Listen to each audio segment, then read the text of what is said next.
ہندوستان اور خراسان یعنی موجودہ افغانستان کا ذکر۔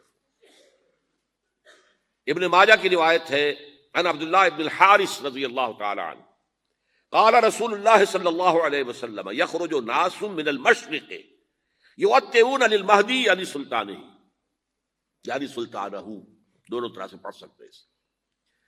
حضرت عبداللہ ابن حارث فرماتے ہیں رضی اللہ تعالی عنہ کہ حضور نے ارشاد فرمایا مشرق کی طرف سے وہ فوجیں نکلیں گی، لوگ آئیں گے جو عرب میں مہدی کی حکومت قائم کریں گے۔ یہ مہدی کون ہوں گے اس کا ذکر میں ذرا بعد میں کروں گا، لیکن نوٹ کر لیجئے کہ مہدی سے پہلے لازماً کسی مشرقی علاقے کے اندر وہ نظام قائم ہو چکے گا، تب وہاں سے فوجیں آئیں گی نا۔ یہ مشرق کون سا ہے؟ عرب کے مشرق میں آپ چلیے، ایران بھی آ جائے گا، افغانستان بھی ہے، پاکستان بھی ہے، اور اگر اسے اور توسیع دیں تو ہندوستان بھی ہے۔ یہ ہے عرب کا مشرق، اس سے فوجیں جائیں گی۔ اس کا کیا مطلب ہے کہ اس میں سے کسی جگہ پر نظام خلافت پہلے قائم ہو جائے گا تاکہ وہاں سے فوجیں جائیں گی جو جزیرہ نماء عرب میں حضرت مہدی کی حکومت کو قائم کریں گی۔ اب دوسری حدیث سنیے، یہ سنن ابن ماجہ کی حدیث تھی جو میں نے آپ کو سنائی، آپ نے پڑھی۔ دوسری عن ابی ہریرہ رضی اللہ تعالی عنہ، یہ ترمذی شریف کی روایت ہے، قال قال رسول اللہ صلی اللہ علیہ وسلم یخرج من خراسان رایات سود لا يردها شیء حتی تنصب بایلیا۔ خراسان کے علاقے سے سیاہ جھنڈے لے کر فوجیں آئیں گی، ان کا رخ کوئی موڑ نہیں سکے گا، ان کو پیچھے پھیر نہیں سکیں گے کوئی بھی، یہاں تک کہ وہ یروشلم میں جا کر جھنڈے نصب کر دیں گے۔ ایلیا حضور کے زمانے میں یروشلم کو کہتے تھے۔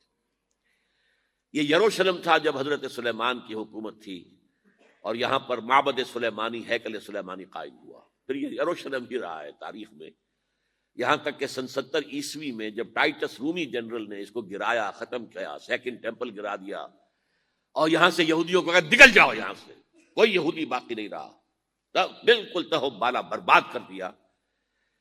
اس کے کوئی 150 سال بعد ہیڈریان، رومن ایمپرر ہیڈریان، اس نے پھر دوبارہ آباد کیا اس شہر کو۔ 150 سال تک یہ بالکل بنجر اور بالکل غیر آباد پڑا تھا۔ اب ہیڈریان نے جب آباد کیا تو اس کا نام ایلیا رکھا، اب یروشلم نام نہیں تھا، تو حضور کے زمانے میں پھر اس کا نام ایلیا تھا۔ اور اب اس سے کیا معلوم ہو رہا ہے کہ یہ یروشلم مسلمانوں کے قبضے سے اس وقت نکلا ہوا ہوگا، ایک دفعہ پہلے نکلا تھا، سن 1099 عیسوی میں مسلمانوں کے ہاتھ سے نکلا، کروسیڈرز، عیسائیوں نے آ کر اس کو قبضے میں کیا، لاکھوں مسلمانوں کو مارا، قتل کیا۔ اس کو 1187 عیسوی میں واپس لیا ہے، کس نے لیا ہے؟ صلاح الدین ایوبی، کرد، عرب کھوکھلے ہو چکے تھے، عربوں نے کھویا، واپس نہیں لے سکے، بہت حکومت کر چکے تھے، 400-500 برس کی حکومت کر کے، اور ان کے عیش اور ان کے آرام، اب ان میں جان نہیں تھی کہ وہ واپس لے سکے۔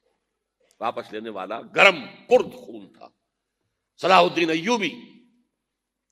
تو گویا کہ اب آپ سمجھئے کہ 88 برس تک عیسائیوں کا قبضہ رہا یروشلم پر۔ اب 1967 میں یہودیوں نے قبضہ کیا ہے، اور اب 38 برس تو ہو گئے، 88 نہیں تو 38 برس تو ہو گئے ہیں، لیکن وہ دور آئے گا کہ اب پھر لیں گے، لینے والے عرب بھی نہیں ہوں گے، خراسان کے علاقے سے فوجیں آئیں گی۔ یہ خراسان کیا تھا؟ ایلیا تو میں نے آپ کو بتا دیا، یروشلم کا نام ہے۔ خراسان اس زمانے میں ایک بہت بڑے ملک کو کہتے تھے، کچھ حصہ پاکستان کا بھی اس میں شامل ہے، کچھ حصہ ایران کا بھی ہے، ایران کے اس حصے کو اب بھی خراسان کہتے ہیں، وہ ایک صوبہ ہے، خراسان ایک صوبہ ہے ایران کا چھوٹا سا۔ پاکستان میں خاص طور پر یہ جو علاقہ مالاکنڈ ایجنسی کہلاتی ہے، اس سے اوپر جتنا علاقہ ہے، اور یہ جو واخان کی ایک پٹی آتی ہے اوپر، واخان افغانستان کی ایک پٹی سی دم سی چلی آتی ہے جو جا کر چائنا کی سرحد سے مل جاتی ہے، یہاں سے لے کے یہاں تک یہ جو مالاکنڈ کا وہ درہ ہے اور پہاڑ ہے، یہ بھی خراسان کا حصہ ہے۔ باقی تقریباً 2/3 آف افغانستان ساؤدرن حصہ نہیں ہے خراسان کا حصہ، یہ سیستان کہلاتا تھا، یہ خراسان نہیں ہے، لیکن یہ کہ اوپر کا 2/3 آف افغانستان اور اس کے ساتھ یہ جو عرب، جو اب یہ ترک ممالک آزاد ہوئے ہیں سوویت یونین کے ڈسولوشن کے ساتھ، یہ سارا علاقہ کہلاتا ہے خراسان بزرگ، دی گریٹ خراسان۔ ایک مرتبہ ایک یہاں کا جو کونسلیٹ ایران کا، وہ آئے تھے میرے پاس، ان کے ایک اہم آدمی، ان سے میں نے پوچھا خراسان، تو پہلے تو ان کا خراسان ہمارا ایک صوبہ ہے، میں نے کہا نہیں مجھے خراسان، او خراسان بزرگ، وہ جو آپ دی گریٹر خراسان کی بات کر رہے ہیں وہ یہ تھا۔ پھر میں نے اور ذریعوں سے بھی تحقیق کی، پہلے خیال تھا کہ پورا افغانستان اس میں شامل ہے، لیکن اب معلوم ہوا کہ نہیں، یہ جو جنوبی حصہ ہے یہ سیستان کہلاتا تھا، کچھ بلوچستان کا حصہ اس میں شامل تھا اور کچھ یہ جنوبی حصہ افغانستان۔ یہاں سے فوجیں جائیں گی اور یہ فوجیں جا کر خراسان سے چل کر ایلیا پہنچیں گی، یروشلم پہنچیں گی اور اپنے جھنڈے گاڑ۔ اس کا جو نتیجہ نکلتا ہے وہ آپ سمجھ لیجئے۔ اس میں بھی اب میں اس سیر ترجمان القرآن اقبال کا ایک شعر آپ کو سنا رہا ہوں۔ ایک تو انہوں نے جو اردو میں کہا تھا، میرے عرب کو آئی ٹھنڈی ہوا جہاں سے، میرا وطن وہی ہے، میرا وطن وہی ہے۔ ٹھنڈی ہوا حضور کو آئی، مجھے ہندوستان کی طرف سے ٹھنڈی ہوا آ رہی ہے صلی اللہ علیہ وسلم۔ اس کا جو ہے حوالہ مجھے نہیں مل سکا ہے اب تک، لیکن لوگ مانتے ہیں کہ ہاں ہے، حدیث ہے، پڑھی ہے ہم نے، لیکن بتا نہیں پا رہے کوئی۔ اور ظاہر بات ہے کہ حدیث کا ذخیرہ اتنا وسیع ہے کہ اس میں سے تلاش کرنا آسان کام نہیں ہے، اور اقبال کو کافی علم تھا ان چیزوں کا، تو اس کو بغیر کسی بنیاد کے نہیں کہہ سکتا، میرے عرب کو آئی ٹھنڈی ہوا جہاں سے، میرا وطن وہی ہے، میرا وطن وہی ہے۔ لیکن اس سے بھی زیادہ جو بات ہے وہ علامہ اقبال کا ایک شعر ہے جس کے پہلے مصرع میں تو حضرت مہدی کا ذکر ہے، وہ میں بعد میں اس کا ذکر کروں گا جب ان کا وقت آئے گا۔ خضر وقت از خلوت دشت حجاز آید برون، خضر وقت، وقت کا خضر، میرے نزدیک وقت کا مجدد حضرت مہدی، وہ خلوت حجاز سے باہر آئیں گے۔ خضر وقت از خلوت دشت حجاز آید برون، کارواں زی وادی دور و دراز آید برون، کارواں اس وادی دور و دراز سے چلے گا۔ یہ وادی دور و دراز کون سی ہے؟ وادی سندھ۔ وادی سندھ کا تصور پتہ نہیں آپ کو کیا ہے، آپ کو معلوم ہونا چاہیے کہ وادی سندھ، یہ سارے ٹریبیوٹس جو آ رہے ہیں جو وادی اس دریائے سندھ میں مل رہے ہیں، جیسے ایک درخت ہوتا ہے اور اس کی شاخیں ہیں، وہ تو درخت کے تنے سے نکلی ہیں، ایک یہ کہ ٹریبیوٹریز ہوتی ہیں، چھوٹے چھوٹے دریا ہوتے ہیں، وہ ملتے ہیں تو ایک بڑا دریا بنتا ہے۔ یہ ٹریبیوٹریز مشرق سے بھی آ رہی ہیں سندھ میں، اور مغرب سے بھی آ رہی ہیں۔ افغانستان کا جو مشرقی حصہ اسی وادی سندھ کے اندر ہے، اور یہ موجودہ پاکستان، بلکہ اس میں سے کچھ حصہ جو ہم چھوڑ چکے ہیں، ہم سے نکل گیا دریائے ستلج تک، یہ اس وادی سندھ کا حصہ ہے۔ کہاں آ رہا ہے ستلج؟ سندھ میں، اور بیاس تو ستلج میں پہلے ہی آ گیا، راوی آ گیا، چناب آ گیا، جہلم آ گیا، سب سندھ میں پہنچ گئے، پیٹن کوٹ میں سب پہنچ گئے کہ نہیں پہنچ گئے؟ اوپر سے یہ دریائے سوات آ رہا ہے، یہ دریائے دیر آ رہا ہے، یہ دریا فلاں آ رہا ہے، یہ دریا فلاں آ رہا ہے، سب دریائے کابل میں ہو کر کہاں پہنچے؟ سندھ میں۔ اوپر سے دریائے ہنزا آ رہا ہے، دریائے گلگت آ رہا ہے، کہاں آ کر گرے؟ سندھ میں۔ پھر یہ جو دریا آ رہے ہیں جو ہمارے جو ہے درائے گومل سے چلا آ رہا ہے، ٹوچی چلا آ رہا ہے، کہاں جاتے؟ سندھ میں۔ یہ پوری وادی ہے، یہ افغانستان کا مشرقی حصہ جو پختون ہے، 100% پختون، وہ در حقیقت وادی سندھ کے اندر ہے۔ یہ دو طرف سے وادی سندھ۔ کارواں زی سے مراد ازیں، کارواں ازیں وادی دور و دراز آیت برو، فوجیں یہاں سے جائیں گی حضرت مہدی کی حکومت قائم کرنے کے لیے۔ خضر وقت از خلوت دشت حجاز آیت برو، کارواں زی وادی دور و دراز آیت برو۔ یہ ہے اس سیر کا۔ حالانکہ یہی شخص ہے جو اپنے خطبات کے اندر نفی بھی کرتا ہے کہ یہ مہدی اور وہ یہ سب تصورات جو ہیں یہ کوئی صحیح نہیں ہے، اور یہ پرانی کوئی روایات چلی آ رہی تھی، ہر مذہب میں تصور ہے، اس طرح کی بات کہی ہے۔ جب عقل سے بات کرتا تھا تو اس میں ٹھوکریں کھاتا تھا، جب دل سے اس کے یہ سیلاب کے مانند چشمہ ابھرتا تھا دل سے اس کی شاعری کا، اس میں ہوتے تھے وہ حقائق کہ جو ابدی ہے۔ اس پر جو اشفاق صاحب ہوتے تھے ہمارے ہاں، اشفاق احمد ادیب، ڈرامہ نگار، تلقین شاہ، انہوں نے بڑی پیاری بات کہی تھی، اگرچہ ان کا مذاق اڑایا تھا روزنامہ نوائے وقت نے، بات بڑی پیاری تھی۔ اقبال ایک دن کا اقبال تھا، ایک رات کا اقبال تھا۔ دن کا اقبال فلسفی تھا، وہ اپنی عقل سے غور و فکر کرتا تھا، اس کا حاصل تو ہے وہ لیکچرز، خطبات، ان میں بہت سی باتوں پر علماء کو شدید اعتراض ہے۔ ایک رات کا اقبال تھا، اسے الہام ہوتا تھا، سیلاب آتا تھا شاعری کا، اور وہ اقبال جو ہے اصل اقبال ہے۔ اور اس کو کہا اقبال نے خود، ڈاکٹر یوئنگ ہوتے تھے جو پرنسپل تھے ایف سی کالج کے، ان کے نام سے یوئنگ ہال اب بھی موجود ہے نیلا گنبد چوک میں، ایک ہاسٹل بنایا تھا انہوں نے، یوئنگ ہال۔ ایک دعوت میں سب جمع تھے، ڈاکٹر یوئنگ بھی تھے، علامہ بھی تھے۔ یوئنگ نے بڑا تیکھا وار کیا کہ ڈاکٹر اقبال، ہم نے سنا ہے کہ آپ جیسا آدمی بھی وربل ریولیشن کا قائل ہے۔ کو پہلے مسئلہ سمجھ لیجئے ورنہ واقعہ سمجھ نہیں آیا تھا۔ ایک ہے وربل، وحی باللفظ، قرآن کے بارے میں ہمارا عقیدہ یہ الفاظ اللہ کے ہیں۔ ایک ہوتا ہے وحی، لیکن اس وحی میں لفظ جو ہے وحی کا نہیں ہوتا، بلکہ وہ انسپیریشن کہلاتی ہے، کوئی بات آپ کے ذہن میں ڈال دی گئی، آپ نے اپنے الفاظ میں اس کو ادا کیا۔ تو یہ سمجھتے ہیں کہ وحی جو ہے یہ ہمیشہ وحی باللفظ وربل نہیں ہوتی، یہ عیسائیوں کا عقیدہ ہے۔ اور وہ عقیدہ کیوں بنایا ہے؟ اب ایک بات سے بات نکل رہی ہے، انجیلیں 100 سے زیادہ تھیں، اب بھی کم سے کم 4 کو کینونیکل کہتے ہیں، تو ان چاروں میں اختلاف ہے، تو کون سی انجیل ہے؟ میں جب پڑھتا تھا میڈیکل کالج میں تو میں نے منٹگومری میں ایک بہت بڑا کمیشن ہے، تو وہاں پادری صاحب سے مسٹر وائٹ جا کے میں نے کہا کہ which one of these is Bible?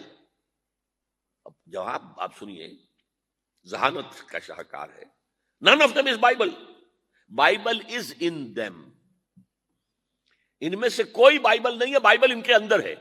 یعنی جو مفہوم عیسیٰ کو وہ خدا سمجھتے ہیں اور ان کو اپوسلز کہتے ہیں، یہ نبی تھے، حضرت عیسیٰ کے رسول تھے، یہ متی ہوں یا جون ہوں جو بھی ہیں، اپوسلز ہیں۔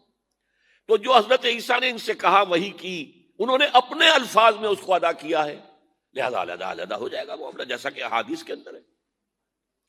تو اقبال سے کہا کہ اقبال، ڈاکٹر اقبال، میں نے سنا کہ آپ بھی وربل ریولیشن کے قائل ہیں۔ کہنے بالکل، اور مجھے تو ذاتی تجربہ ہے، مجھ پر جو شعر اترتا ہے وہ الفاظ میں ڈھلا ہوا ہوتا ہے، میں تبدیلی کرنا چاہوں تو نہیں کر سکتا۔ چپ ہو گیا یوئنگ، اب آگے کیا بولے گا یوئنگ؟ تو بہرحال اقبال کا یہ شعر جو ہے، رات کے اقبال کا شعر ہے، یہ اس اقبال کا جس کو الہام ہوتا تھا۔ خضر وقت از خلوت دشت حجاز آیت بروں، کارواں زیں وادی دور و دراز آیت بروں۔ اب میں نے اب تک تو یہ ڈسکس کیا ہے قرآن، حدیث، سنت اور ایک ترجمان القرآن کے حوالے سے۔ اب آئیے عالمی حالات کے حوالے سے دیکھیں۔ عالمی حالات سے بھی معلوم ہوتا ہے کہ ایک عالمی ریاست تقدیر مبرم ہے۔ زمانہ تیزی کے ساتھ ادھر جا رہا ہے، جبکہ پوری دنیا کی ایک ریاست ہوگی، بلکہ بہت پہلے سے اس کا تقاضا پیدا ہو چکا ہے۔ دنیا اتنی چھوٹی ہو گئی ہے، آج آپ اسے کہتے ہیں گلوبل ولیج، یہ تو گاؤں کے مانند ہے، اب کوئی فاصلہ نہیں رہا۔ امریکہ میں تاج پوشی ہو رہی ہے بش صاحب کی، اور کا منظر ہم بیٹھے دیکھ رہے ہیں، سارا کا سارا 12,000 میل دور بیٹھے ہوئے دیکھ رہے ہیں۔ دنیا کیا ہے؟ یہ تو ایک گاؤں ہے، ایک شہر ہے۔ اور ایک عالمی ریاست اگر قائم نہیں ہوتی تو دنیا میں کبھی امن قائم نہیں ہو سکتا۔ لہذا دنیا میں امن کے لیے ایک عالمی ریاست ضروری ہے، اور اسی کے پہلے قدم کے طور پر وہ لیگ آف نیشنز جو ہے قائم کی گئی تھی۔ کوئی تو ادارہ ایسا ہونا چاہیے جہاں دنیا کے سارے ممالک کے نمائندے بیٹھیں، سوچیں، غور کریں، فیصلے کریں۔ اگرچہ وہ جو بے ایمانیاں دلوں میں تھیں، جو بدنیتیں دلوں میں تھیں، انہوں نے ناکام کر دیا اس کو، لہذا وہ مر گئی، ختم ہو گئی۔ ہاں، جنم دے گئی اسرائیل کو، اس کے بطن سے اسرائیل نے جنم لیا، اسرائیل نے نہیں، بالفور ڈکلریشن نے، کہ یہودیوں کو فلسطین میں آباد ہونے کی اجازت ہے. اچھا جب وہ ختم ہو گئی تو تقاضا موجود تھا, کوئی ادارہ ایسا ہونا چاہیے بھائی بیٹھے سب کے سب وہاں فیصلے کریں, ورنہ تو دو برتن کھڑک جائیں گے تو اس کے بعد وہ عالمی جو ہے ایک کنفرنٹیشن ہو سکتی ہے. تب یہ پھر دوبارہ یونائٹڈ نیشنز آرگنائزیشن بنی, اور اب وہ بھی دم توڑ رہی ہے بیچاری, کئی روز سے دم توڑ رہی ہے, اس لیے کہ عراق وار کے ضمن میں ایک پیسہ بھر بھی وقت نہیں دی بش نے یو این او کی حمایت یا مخالفت کو. کیا رہ گیا اس کا وجود؟ بس ایک کلب ہے, آؤ بیٹھے گفتگو کرو, اللہ اللہ خیر صلی. جتنے ریزولوشن یو این او نے پاس کیے جنرل اسمبلی نے اسرائیل کے خلاف, سب کو ویٹو کیا ہے امریکہ نے. تو فائدہ کیا ہوا بھائی؟ جنرل اسمبلی کا فیصلہ کشمیر کے بارے میں موجود ہے 55 سال سے, اس پر عمل درآمد نہیں ہو سکتا.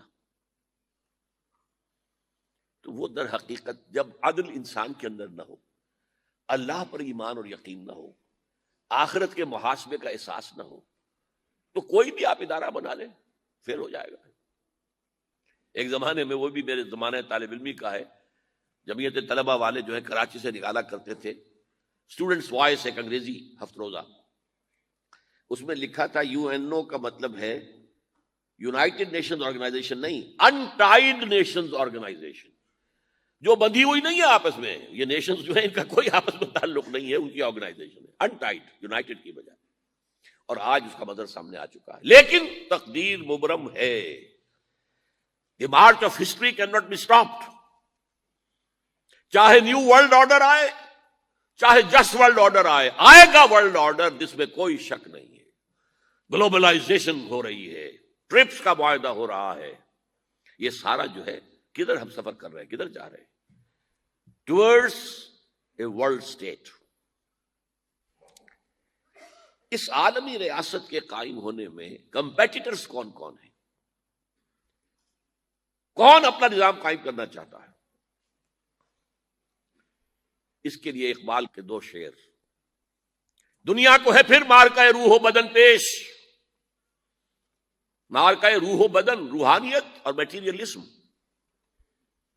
دنیا کو ہے پھر مارکہ روح و بدن پیش, تہذیب نے پھر اپنے درندوں کو ابھارا. تہذیب کے درندے, یہ ہے مغربی قوموں کے لیے بہترین لفظ ہے, تہذیب کے درندے. کہتے ہیں سیویلائزیشن سیویلائزیشن سیویلائزیشن, اور جو درندگی وہ کرتے ہیں, کوئی بھیڑیے وہ درندگی نہیں کر سکیں گے جو وہ کرتے ہیں. دنیا کو ہے پھر مارکہ روح و بدن پیش, تہذیب نے پھر اپنے درندوں کو ابھارا. اللہ کو پامر دیے مومن پہ بھروسہ, ابلیس کو یورپ کی مشینوں کا سہارا. This grand confrontation is very soon to come, very soon to come, very soon to come. ایک طرف اللہ ہے اور مرد مومن ہے, دوسری طرف ابلیس ہے اور اس کا سب سے بڑا ایجنٹ یہودی ہے, اور یہودیوں کے سپورٹرز عیسائی. یہ ہے دو طرفہ, یہ دو فریق ہیں. اور وہ میں آپ کو پہلے سنا چکا ہوں نظم. ابلیس نے کہا تھا مجھے نہ جمہوریت کا کوئی خطرہ ہے, نہ کوئی فاشزم سے خطرہ ہے, نہ کوئی اشتراکیت سے خطرہ ہے اگر کوئی خطر مجھ کو تو اس امت سے ہے جس کی خاکستر میں ہے اب تک شرارے آرزو. خال خال اس قوم میں اب تک نظر آتے ہیں, وہ کرتے ہیں اشک سحر گاہی سے جو ظالم وضو. وہی خطرہ ہے جس کا ذکر کیا جب یو ایس ایس آر ختم ہو گئی, جس کے لیے نیٹو بنایا گیا تھا, جس کے لیے سیٹو بنایا گیا تھا, جس کے لیے سینٹو بنایا گیا تھا, to contain U S S R. اب جب یو ایس ایس آر ختم ہو گیا, وہ تو سربت سجود ہو گیا مغرب کے سامنے, ہاتھ پھیلا کر بھیک مانگنے کی پوزیشن میں آ گیا. اس وقت اثر نو نیٹو کو آرگنائز کر رہے ہیں, ایکسٹینڈ کر رہے ہیں. تو کسی نے پوچھا چیف آف دی نیٹو سے کہ یہ اب آپ کو کس بات کا دے؟ ہمیں مسلم فنڈامنٹلزم سے خطرہ ہے. وہ جو ابلیس نے کہا وہی اس نے کہا, ہمیں اندیشہ ہے مسلم فنڈامنٹلزم سے, لہذا ہمیں چوکس رہنا ہے اور مضبوط کرنا ہے اور تکڑے ہونا ہے. یہ ہے در حقیقت ہے اگر کوئی خطر مجھ کو تو اس امت سے ہے جس کی خاکستر میں ہے اب تک شرارے آرزو. اب دیکھیے, ایک طرف میں نے بتایا ایک یہودی ہیں اور ان کے خواب ہیں. خواب کیا ہیں؟ گریٹر اسرائیل قائم کرنا، جس میں تقریباً پورا مڈل ایسٹ آ